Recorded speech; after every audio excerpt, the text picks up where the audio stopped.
All right, everyone. This is Winston with the Creativity Cocktail. I am here with Abdul Onike, also known as Alpha23. He Good. is he is he is my brother. I don't know exactly when we met. It seems like such a long time ago. It had to be like in the maybe the late '90s, early 2000s, somewhere in that area. But we have grown together as deep friends and have learned a lot. He has been super helpful in my career, and I hope at some point I had some influence on whatever he was doing. He is just an amazing brother. For wherever you are, all over the planet Earth, when you're listening to this episode of the Creativity Cocktail, you are going to walk away amazed and super excited about this conversation. So, Abdul, it is fantastic to have you here with us today. That's a heck of a setup. Thank you. it, Abdul has done so many things when it comes to not just the world of corporate. He's like one of the best salespeople I've ever encountered, but he also is a fantastic leader. And so, Abdul, tell the people that are hearing you for the first time, or maybe the second time, a little bit about yourself, what you've been up to, a little bit about your philosophy. So, give us a couple of minutes on that. Yeah, a little bit about myself. So Abdul, as Winston pointed out, I'm an artist. My stage name is Alpha23, altogether, Alpha23. And really just music has been a passion of mine pretty much my entire life. But as Winston pointed out, I had a healthy career in corporate America. And that was a big part of my plan, was to have a healthy career, be successful. In fact, I was in corporate America quite a bit longer than I intended to be, in order to use that to fuel other ventures and ideas and visions and plans that I had. And so here recently, that's what I've been focused on, is shifting my resources, both time and financially, into my own business and growing my own opportunities. Wow. So for those of you who have, everyone should have YouTube, but Alpha23 has many amazing videos on YouTube. I mean, of all kinds. And there's one that has like some anime in it. And I'm like, how did he do that? So tell us a little bit about like what's going on with the music career and how everything's progressing. How do you, how's YouTube going? All that stuff. Yeah, no doubt. So, well, first of all, when you think about music today, it is really built more for the independent artist than it is for the label. And that's really an extension of everything that's changed the world today, which is technology. Where back, if you think about even the early 2000s, in order for an artist to be successful, you had to have a record label behind you. Today, there are companies that exist that essentially play the role of a record label without you having to be signed to the label. And quite frankly, where today we have so many social media tools that allow people of all stripes and sizes to gain a following. From there, once you have the ability to create and grow an audience, then you are able to then connect that with your other ventures, i.e. music or what have you, and then they cross-pollinate and start to fuel one another. And so that's kind of where I've been. In terms of creatively, artistically, I'm a big fan of anime, and so I always look for opportunities to include anime in my work as much as relevant. Some of that is born from, I guess what I would say is necessity right now. Some of it's budgetary. And so I use some stock videos. Sometimes we create from scratch. Sometimes we just kind of use what's out there, utilizing the amazing tool called YouTube. Yeah. And then I'm a big fan of syncing. So my editing is really where I spend a lot of time to make sure that what I'm saying lyrically matches what you're seeing on the screen. And though it may not be a one-for-one correlation, a lot of times you'll see that beat-wise and what's the good thing about anime is it's very demonstrative, like a lot of explosions, a lot of crazy facial expressions and really colorful characters. And so I write in a style that allows me to utilize some of that in there. So you think about a song like Legendary, which is certainly a song that essentially the videos that I pulled together to create Legendary is actually from about 4 or 5 different sources. And then what I did was a bunch of creative syncing and splicing and different other editing things to make it look like it was one seamless video, but indeed it was not. Wow. So that, I tell you, I don't know if it was, I think one of them, I think it may be Legendary, had so many views. It was like, oh my God, I was like, my brother got so many views on this video. This video is incredible. That is awesome. So let me ask you, when you're about to create, whether it's doing lyrics, whether it's about to perform, whether it's editing, what are some of the, how do you get in that space? So do you have a philosophy that you got to have in your mindset in a certain way? You like, do you use certain kinds of tools to get yourself prepared to do that? How do you get prepared to be creative?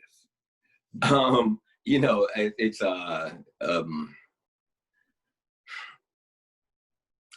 it's almost like I'm reminded of a quote. If I can pull this off, this would be pretty awesome. So I'm reminded of a quote from a Marvel movie, and it's the movie. It's one of the Avengers movies. In fact, it was the first Avengers movie. And at the end of the movie, they're talking to Steve Banner, Dr. Banner, and he's obviously the Incredible Hulk. His alter ego is the Incredible Hulk, and they're like, you know, the whole movie, they were like, how have you been able to control yourself to be able to control when you turn into the Hulk? And at the end of the movie, he revealed his secret. He is like, well, it's because I stay angry. So I'm always angry. So essentially, mentally, I'm always a Hulk. And so now I'm just able to flip the switch on when I turn into the physical being, but I'm always angry. I'm always creative. That was a long ass way of saying I'm always creative. Like I stay in a creative mode. And I'm gonna give something back to the audience that's funny, which is that I've been to your house. And one of the things that I saw in your house that blew my mind, and I was like, yeah, I'm creative, but this guy's on another level, is you have a basement where each room was a different color and painted a different way specifically to create the mood that you wanted to have in that room when you're in it. And I'm like, yo, that is a powerful level. But that's the type of thing that I do, is I like to create different things in my universe, in my reality. And one thing that I use a lot more, and quite frankly, this has been the best tool of all, is I use reality, which is to say that some of the best art that you listen to today comes from artists that tap into something inside of themselves that's coming from a real place. That's right. I have a lot of stuff that in the last 2 years, I can rap, write, and sing about. That's right. You know, so some of my friends make fun of my house because I got like the red room, Right. and the green room. You know, it's just like, well, you know, you just feel a certain way. Right. That's And how. colors are powerful in terms of being able to help create your set your mood. Everyone knows red is an aggressive color, blue is a cool color, so it helps. Yeah, it really is. So thank you for that, because I think that's right. You know, all of us has such for me, every moment of the day, there's something that's creative that's happening. Right. And some moments, like, and I think I was sharing this on one of my talks with someone, is that I can be creative when I'm taking a walk. I can be creative when I'm taking a shower. I can Yep. be creative at all kinds of moments. And so for me, it's just like, I got to capture it, because at the same time, while I'm being creative, I got to be productive. Exactly. So here's the balance between the two And of them. sometimes being creative and being productive is that you're not in a place to be necessarily productive, but you have to capture that creativity in whatever ways you can, whether it's using the camera on your phone, using the notepad on your phone. And that's something that I'm big on. And that's why I say you're always in a creative space. It's your ability to capture that and bottle that for later. Yeah, I think that's one of the reasons why, of all of my budgetary weaknesses, technology is one of them, because I'm always trying to find a way to capture and make myself more productive so I can get back to Right. being creative. Right. So, Right.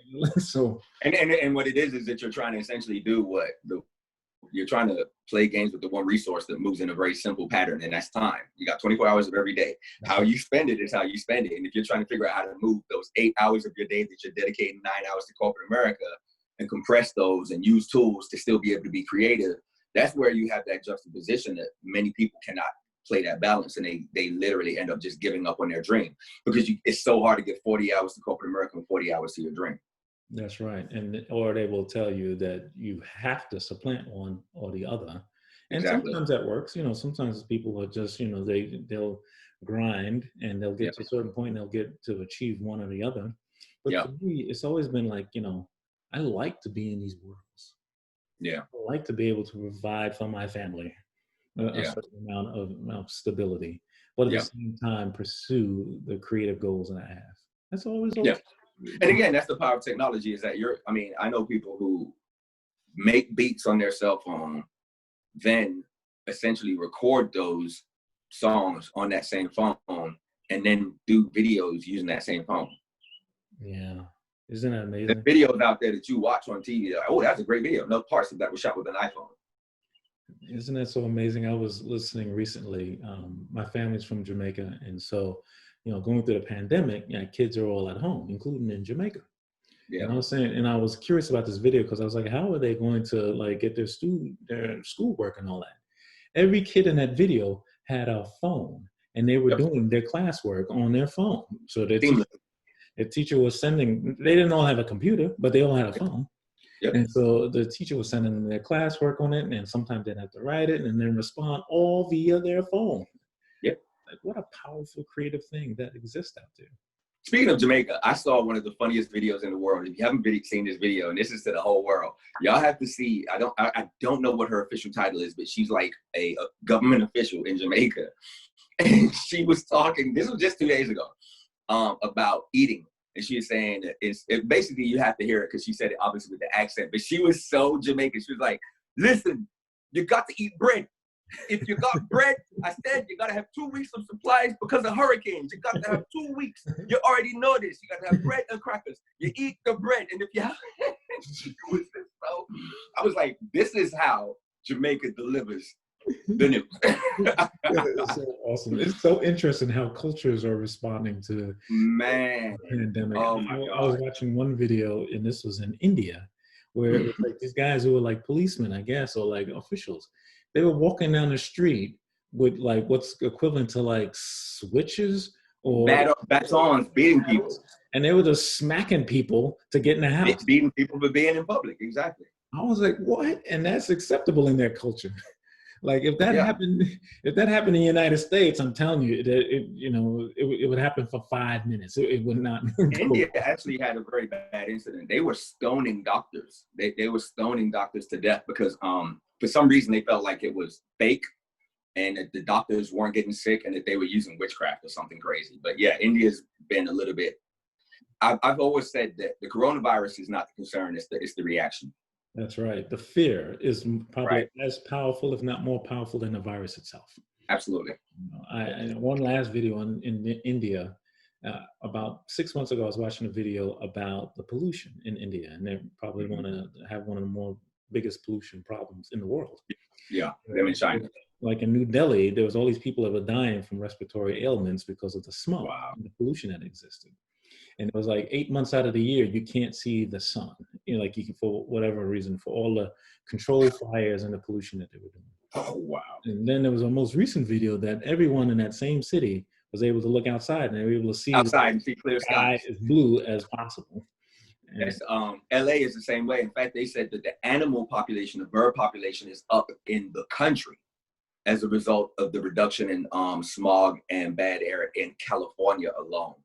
I was just saying to myself, wow, it's so interesting how the earth reacts to things. And it's bad for us as humans because people we know and family members are dying and those kind of things. At the same time, the earth reacts to stuff way before we ever got here. I'm a true believer that the viruses that we contract as humans come from the earth. The earth has its own defense mechanisms. And anyone who thinks otherwise is silly. The earth is a living, functionally breathing entity. I mean, it has a core like a human body that fuels it warmth. If trees and life are growing from the earth itself is alive and it will defend itself. And we have pushed the earth close to a brink. And I am absolutely in no way, shape, form, or fashion surprised that we see this. And of course, man-made disasters of the type that you see fracking causing earthquakes. And then you have hurricanes and then you start to see global warming or climate change because of what we do to the ozone. These things are very much man-made. It does not take much to hurt an ecosystem. So the planet being one combined system, what happens in this part of the world will have a detrimental effect on this part of the world, that butterfly effect. You're exactly right. I'm reading this book right now called Rare Earth, and it's about how complex life like ours may be more uncommon than we think it is. Absolutely. And when you think about the Earth is so, even though technically it's small compared to other planets in the universe, it is pretty powerful. It's got like a powerful magnetic shield that prevents all this crap from getting to the Earth. You know, the way we balance and rotate around the sun is just an amazing thing. We've got a planet like Jupiter that's sucking up all of the mess around us so we can survive. I mean, it's an amazing. That's pretty amazing. Yeah, I didn't even think about that. That's deep. Jupiter, like how we go around and we spend 24 hours. Jupiter is going like 162 times faster. And it's bigger, so it's like a massive vacuum cleaner in space that's preventing all of this stuff from getting to the So earth. any of those comets and things that could come into our solar system, and potentially they just get caught up in Jupiter's atmosphere. That's right. I think I read somewhere that Jupiter has dozens of moons because it has all of Oh yeah, those yeah. little bodies that float around it. I think, in fact, some of Jupiter's moons, if we were to inhabit other planets, I think it's Neptune. If you watched Watchmen, which I'm sure you did, I did. you saw that. What was that moon that he? Europa, I think it was. Europa. Yeah. Yeah. And so Europa is one of those planets, bodies that we look at as potentially being able to sustain human life. Yeah, because they say Europa may have liquid water. An atmosphere, a very basic atmosphere. Like, I believe that there's life in the universe, but life like ours may be more uncommon than we think it is. Oh, absolutely. I mean, that there is other life, I believe that's inevitable, just because infinity means there's an infinite number of possibilities. But yes, rare, very rare. Yeah. Because the amount of things that had to come together to form this is nearly impossible. That's why you almost have to believe in a higher body. If you don't, That's right. There's millions of things that come together in order millions. It's more. It's infinite. You really can't count the number of things that just have to come together to make you. Yeah, people think, oh yeah, that's because if you're a certain distance from the sun or from a sun, then that means that life is going to exist. No, no. One comet can end that in a heartbeat. Like, that's right. And the comet other has factors that play into it. Comet has hit the Earth several times. And Yeah. before we were here, there was all these millions of little things that had to happen in order for us to evolve to where we are today. So you're right. A higher being organism, right? of some kind had to put their finger on it and say, well, these people are here. So I know this is off the beaten path, but I knew it was going to be like this. Well, I knew that too. Like, that's why I just strapped in my seatbelt and said, wherever this takes us, let's go. Like when you and I get together, it's going to be a conversation. It's going to be something. So creativity. So and this kind of links back to what we're saying. So all of these things have happened, right? Yeah. In order for us to be here. And so we owe it to ourselves as a being or beings in order to find ways to create more abundance in the world. Yeah. In some way or the other. So whether that's making music or writing or being an artist or being someone that's helping through a pandemic, there's a certain level of creativity that exists with every single one of us. Yeah. The people who are the most successful in their roles are the ones who are creative in a way, right? They're the ones who think outside the box. They are. And in my corporate life, to me, one of the things that's made me successful in my corporate life, in the corporate worlds that I've been in, is finding creative ways to solve stuff. Exactly. Right. Is not, I used to, sometimes I got in trouble because I would say, I don't know what the manual says, but, there's ways to solve things. They ain't got nothing to do with the manual. Right. The best leaders are going to be the ones who challenge you. And I can say, as one of my leaders, and you raised that earlier, your impact on me was certainly to approach situations from a creative space and not be afraid to apply the very skills that got me in an opportunity to have the right to have a choice, right? The last thing you want to do is use all this creative skill to get in the position you want to be in and suddenly become an empty suit. That's right. And then at some point, ultimately, the creative engine, at some point you're not in it anymore. You and I, at some point, we're not in it because our creativity helps us get to a certain point, but sometimes that, changes for whatever reason. Right. So we talked before the show about the legacy that, that we all, whether you're one of us or you're just listening to this conversation, we all owe it to ourselves to create a legacy. I tell my son all the time, my parents didn't come from Jamaica for me necessarily. They came, they thought it was just me, but somewhere in the back of their minds, they were like, what's going to happen to the next generation? Beyond him or her. Yeah. And so they came for him. They came for my son. So he owes it to them to really define a legacy. Yeah. So what are your thoughts about legacy? Because I think what you're doing here is really creating that movement or creating that for yourself and for others. Yeah, I think legacy is critical. And I think that, good, bad, or indifferent, it's very unlikely that a person's headstone will read X, blah, blah, blah, fantastic manager, X, blah, blah, blah, right.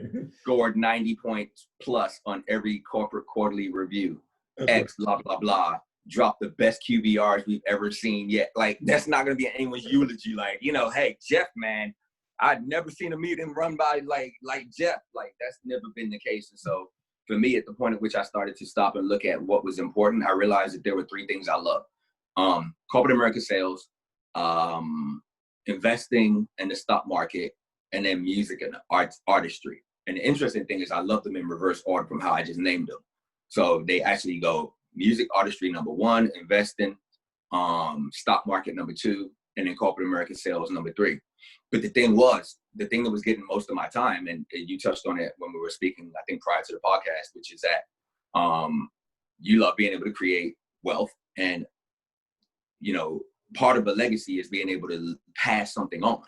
And so what corporate America does allow people to do is, although it may not be on your eulogy, you're a great manager, your family will appreciate the fact that you were a great family man, that he was a good father, that he was a good teacher, that he was a good steward, that he held the house down. And all of that does come from being able to be a good financial leader and come home and be what every man should be as a breadwinner. So there is that rub, and every man, I think, faces that rub. And you get to a point in your life where you have a cutoff, where you're like, well, too far gone now. I can't go back to being a guitar player for Aerosmith now because I'm 44 years old, right? Or 45 or 38 or whatever year you define. And so then you look at your legacy as being, well, now let me just make the most out of this corporate shit. Well, for me, I said, on the list of things that I love to do, corporate shit is not number one. And the reality is that you can have a dream, and you may have wanted to be a guitar player for some band, but do you love music? Is that a passion of yours? Can you help somebody else be successful as a guitar player? Could you be a good guitar coach?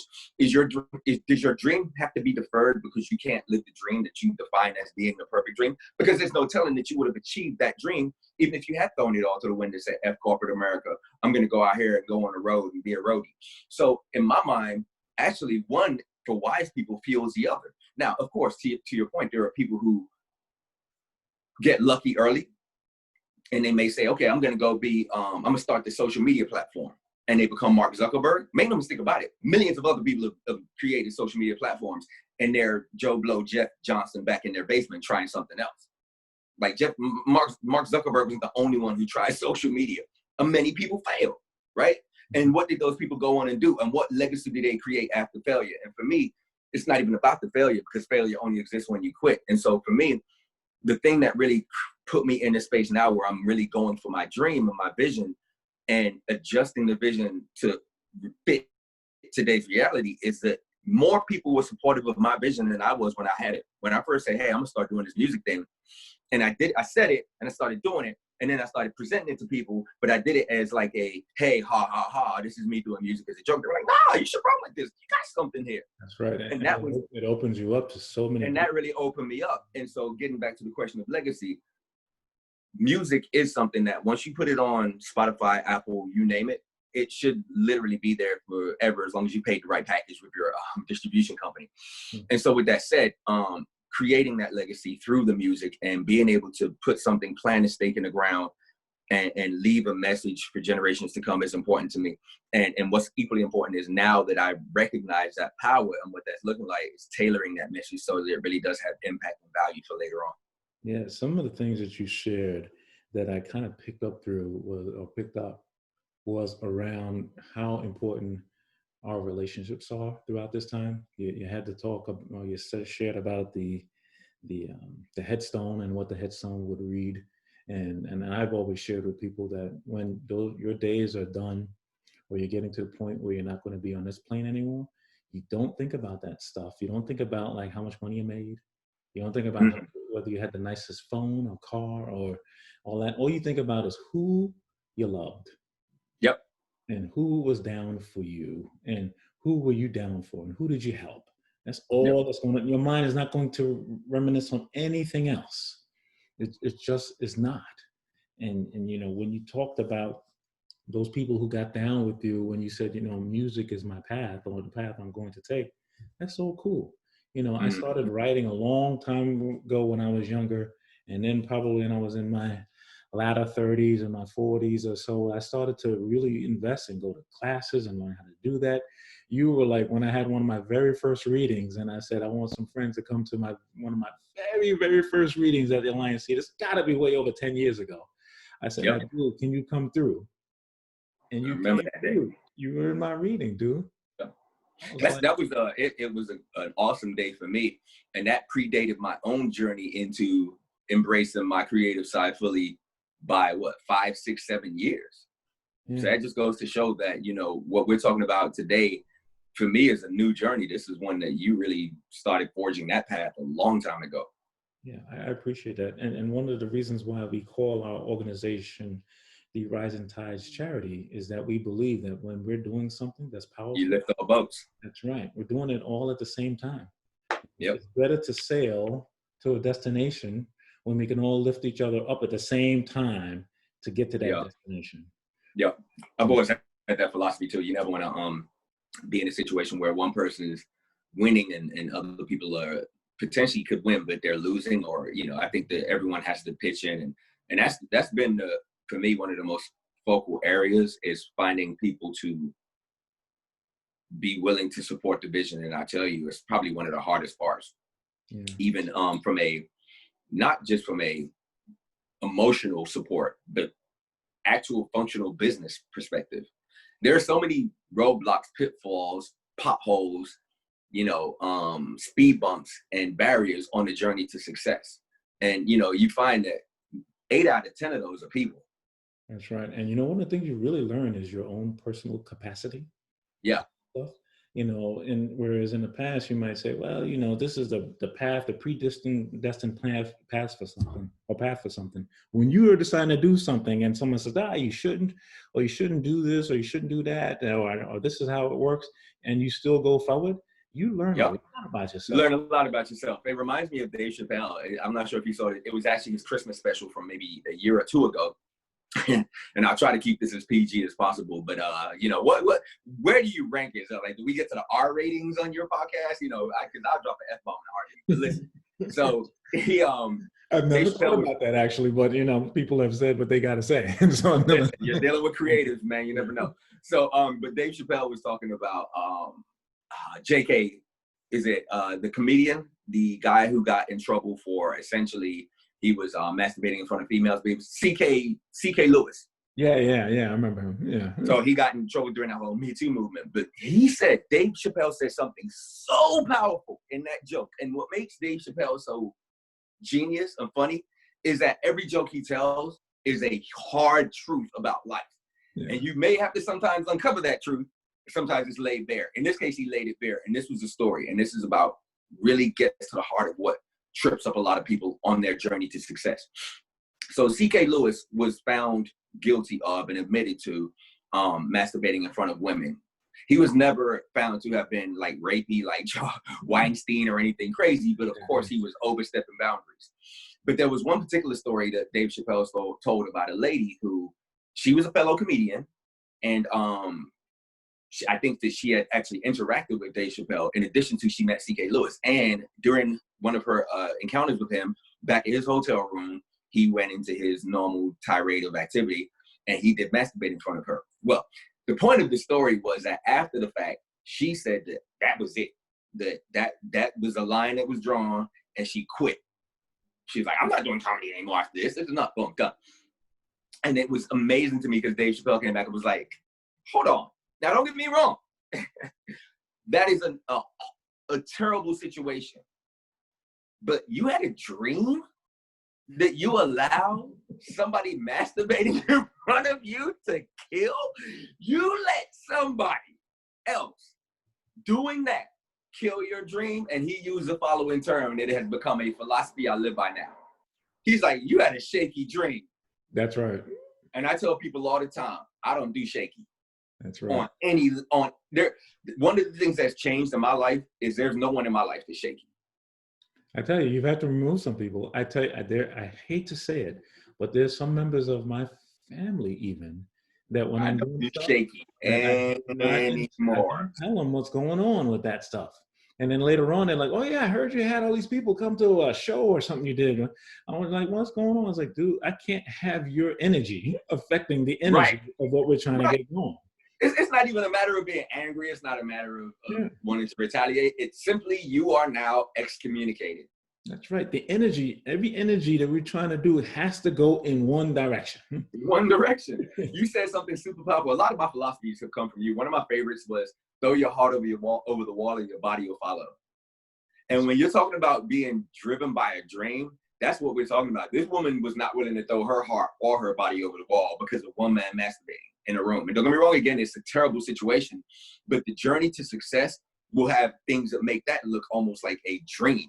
That's right. Like there will be times when you're faced with situations that are truly deplorable on the journey to success. And I think that a lot of times people don't take that into account. And I tell people part of that journey. Like this, you know, regardless of the, I'm not gonna say regardless, but the world's got lots of issues, right? They got lots of stuff that's going on. People have lots of issues. Let's be real. The world is fine. People. In the history of mankind, if you want to get up and do something like you and I, whatever we're doing today, if we want to do something tomorrow, we can just say, you know what? I want to just go tomorrow and there's no one who's going to kill us or, you know. Right. We might not get the world was there was a time when you couldn't even leave out your house to go. That's right. We may not get money for the new thing that we're going to do. Right. But we can at least make that decision. Make that decision. Yeah. Make that choice to give it a real shot. You raised a great point there. It's so true. And that is the beauty of today's world. The only limitations we have on this today are the ones we place on ourselves. That's right. And it doesn't matter your age. I tell this all the time, especially to people that's in my age area, where you're starting to get a lot of these things where people are just like, well, I'm just waiting for this. I'm just waiting. You know, like they're just waiting for things to be over. And I was like, no, this is like the best time to do. You're at the juxtaposition of experience and expertise and wanting to do what you want to do. You're like at this great, phenomenal moment in life to do stuff. This is not the time to give up. This is the time to hit the gas. You know, and so I tell you, it's the world today is really, I mean, that old philosophy, survival of the fittest, is on display right now. Oh yes. I talked to somebody yesterday, and this is somebody I have a nice amount of respect for, and it was a very quick text conversation, but the level of helplessness that I just picked up from the text alone was very disappointing in a way. Like, wow, like there are many people out here who are not looking at this as opportunity. Yeah, they aren't. There's a lot of people who look at this as, and that's because again, their life has been set up in such a way as to where they're just a passenger in the car. And it's not just, it's opportunity combined with possibilities.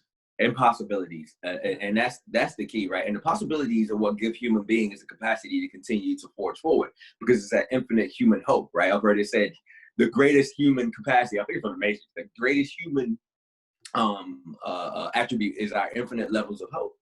Yeah. But you have to almost see that there is opportunity, right? And that's why you have countries that you have terrorism, because they don't see hope. And so you can brainwash somebody into ending their life when they don't see their life as having a value. But we live in a world today, especially in America, where if you're just creative or just believe in yourself, then you can achieve with just about anything. And I'll tell you one last thing before I pass it back to you. I see it no more than on TikTok. That's my favorite place to go to see. I tell people all the time, TikTok is a collection of the world's greatest tryhards trying hard. It does not matter who they are. It could be people who are literally just the most mundane people, but they will get on that app and do things that just blow you away. And I see some of the most creative stuff coming from some of the most unlikely sources. Like I saw a guy yesterday had this video where he was sitting in front of a clothes dryer, but he took his tablet and put it inside the dryer and closed the door. And then he had the sound of an airplane and the captain talking in the background. And I swear to God, it looked like he was on an airplane. And then he slowly pulled the camera back and you see him sitting in front. And he even had a fold down fake tray and a glass of wine. But he was taking a staycation. And I'm like, that is just mind-bogglingly creative and funny. Like, who thinks of stuff like that? But I mean, think about your dryer looks like the windows of an airplane. It is incredible. I tell you. And then you put a tablet inside of it showing like the Grand Canyon. And then the voiceover said, yeah, so we're passing the Grand Canyon on the left. And I'm looking, I'm like, wow, that's pretty cool. Then the camera zooms back, this guy sitting in front of him. I'm like, what a world. This is amazing. What a world. People are hilarious. And given an opportunity, everybody's creative. That's exactly right. Our possibilities are such. And when we created this organization, and one of the things that hurt me personally was that there was just so many people who just thought that it was something for a select group of people to be creative. Mhm. It was like Yeah. these people over here are creative. They've got these titles, whether it's musician or rapper or writer, Right. or whatever. Actor, writer. And Right. I was just like, that's so wrong. And then Mhm. we were losing people, and we had come to find out while we're collecting their belongings that they're poets and that they're painters and all these other things. I was like, that's so anti what God has created us to be. Yeah. Yeah. There's no. There's a space for the arts. There is a very important space for the arts because music is a sound of emotion. First of all, it is critically powerful, and one of the things that I really feel sad is just more and more being taken out of the creative space is reading.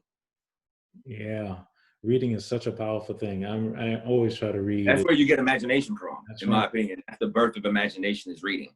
And it opens you to write. So imagination, so many more possibilities come from just Yep. reading. And it really doesn't matter what you read because Does not. your mind will work no matter what it is you're reading. You'd be reading Yep. fiction, Yep. nonfiction, Yep. academia, whatever it is, your mind is going to work. Yep. It's such a powerful thing. So, and that's, we think about it today. That is literally, the illiteracy, when you compare literacy to what it used to be, is different today.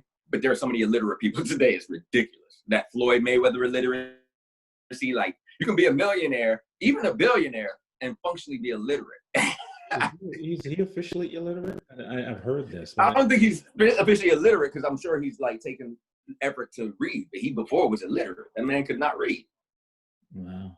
And he's getting 100. And I'm not knocking him. I'm not. He's fine. He from a young age he has honed himself. He is the quintessential example of somebody being specialized. I'm okay with that. But I'm saying that there are so many kids today that just cannot read, write, and spell effectively. We're not even going to go down to grammar and punctuation because that's like advanced. We're talking about just reading, writing, and spelling. That's been and social media is such a big part of that. And because he's brilliant, there's no doubt. Yes. About it. And so when you think about his brilliance, and if he did have these other tools, how much more could he take that 100 million he gets per flight and do more with it, right? And do in his world and the world for others? Because he's got to fight a lot. He's going to be one of the people that's going to keep fighting until he can't fight no more. With that and the fact that part of the reason why he's doing that is because financially his decisions have been horrible, ridiculous. So he's actually, quite frankly, on the red end of the spectrum, where if he had not made as much money as he has made, he'd be flat broke. That's what I'm saying. So at some point, I don't know who he's going to fight, but he'll be fighting somebody because he'll be fighting Conor McGregor. They already have Conor McGregor 2 set up. Oh, really? Again? Yeah, and then he'll fight Pacquiao again. They're gonna give him all the fights that everyone. Listen, Pacquiao could use the money. These guys, they're not good investors, right? Oh, wow. Well, so it's been awesome to have you, my brother. It's been fantastic to have you. So somebody's listening to you now, right? So I'm not in the room. Mm-hmm. They say, Abdul, I was creative, or I am creative, but I'm going through some mess in my life. I'm going through some anxiety or depression or whatever it is, and I want to be creative again. And you're talking to that person. What's something that you're telling them? What's a couple of sentences you tell them to give them some guidance? Yeah, first of all, I say you have everything you need right there with what you just described, because there's no greater fuel for creativity than adversity. It is because she had a mental breakdown that we have what I consider to be one of the greatest R&B albums of all time, The Emancipation of Mimi. Yeah. So that's what I would say is go listen to The Emancipation of Mimi, understand that album was delivered during a time when this woman was just coming out of a vicious mental breakdown. And that was the fuel that she used to create that project. And when you listen to it, you hear the pain, you hear the suffering, but also you hear the hope. And it was something that, for me personally, there are songs on that album that I personally listen to for upliftment. So your pain is everyone in life goes through pain. So your pain and your journey through that could be somebody else's outlet. You're awesome. You definitely feel it through a lot of artists, right? So yeah, I feel it through Nina Simone's work. Absolutely. A lot of times you can really feel it. I felt it through like Nirvana's, penultimate album back in the 90s. Absolutely. Kurt Cobain. That's why Kurt Cobain has and will always stand the test of time because it ended so tragically, but you watch that journey from teen spirit to the point that he fatally shot himself, and you see that he was wrestling with demons the whole way. I would give you another example more relevant to these kids today, Juice WRLD. Oh, yeah. You know, what happened with Juice WRLD was very tragic. You know, again, a guy who had infinite talent, but had this drug demon that he was fighting the whole time, and ultimately that won out. Yeah. And you saw a career that could have gone on for decades snuffed out in an instant. That is all. Thank you for sharing that. And Yep. my question to you is that we would like to have you back again. So hopefully you'll be down to do that. I've also shared with you that we will be combining and collecting a lot of the great creators. It is amazing that we live in Atlanta. That's personally is that we've had people on this podcast from Atlanta, New York, Los Angeles. We got people listening to us in Brazil, Australia, the UK that are really digging what we're talking about. And so we'll be putting this together in an audio book, and there'll be a section where we'll have yourself and music leaders and all of these kind of things, and you'll be in that chapter. And so we can be you can be part of that. So any final words, Abdul, for the people who are out there listening to the Creativity Cocktail? No, first I just want to say thank you for this forum. As an artist, I can tell you that it's all about having forums, platforms to put myself out there. I tell you, anyone out there trying to be successful, eyeballs and eardrums. That's it. Eyeballs and eardrums. If no one's there to hear you, doesn't matter if you're the world's most beautiful singer, you're just going to be singing to an audience of one. So it's about being a creative marketing person. And there are trillions. The problem in today's world is there are too many tools. And I finally say that you can look me up on Instagram, simply, just spelled like Simply Lemonade, simply _ Alpha, ALPHA, simply _ Alpha on Instagram, TikTok, Alpha23, Alpha, ALPHA, the number 2, 3 together, TV, Space TV on YouTube. And I'm all over SoundCloud as well. So if you just search Alpha23, I'm on all the platforms. I have a website, www.theonlyalpha.com. Have all my stuff linked and connected. And again, as advice to artists and people out there, if they're on your TikTok, they should be able to find you on Instagram. If they're on Instagram, they should be able to find you on YouTube. If they're on YouTube, they should be able to find you on your website. If your stuff is not on it, all interconnected, then you're doing yourself a disservice. It's all about the audience. Yeah, I tell people that all the time.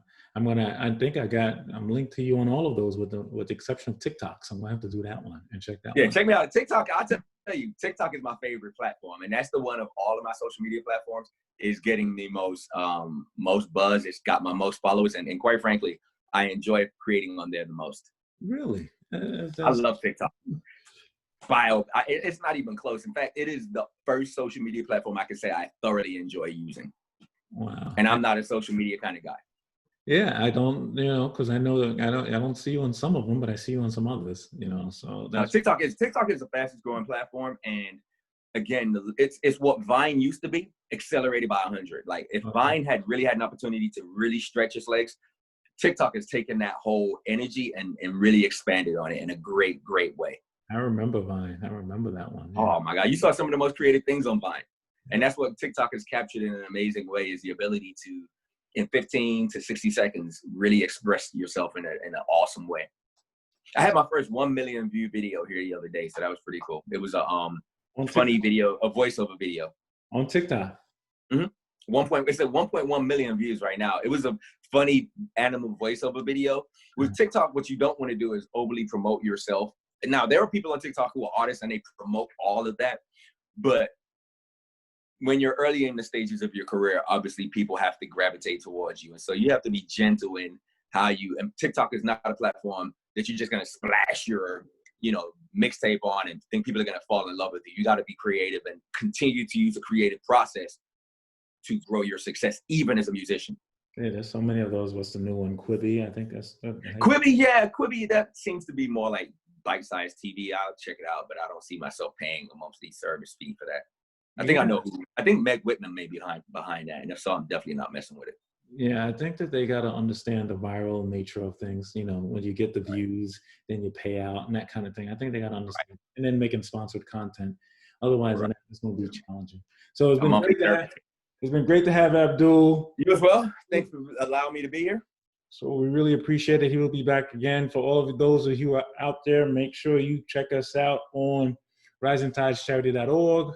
We're everywhere as Creativity Cocktail, so you can check us out on Twitter and IG and all those different places. This conversation itself will be on Apple, Spotify, Overcast, Podbean, and we'll also be having the video conversation here for our members only group, and it's free to be a member. All you got to do is join us up on all the different ways you can do it, where you'll be able to see this video and some outtakes from the conversation I'm having with Abdul. And so you'll be able to do that all from our platforms. So again, Abdul, you are dope, my brother. I love you. Fantastic to have you. Appreciate you, brother. Right. Indeed. Take care, brother.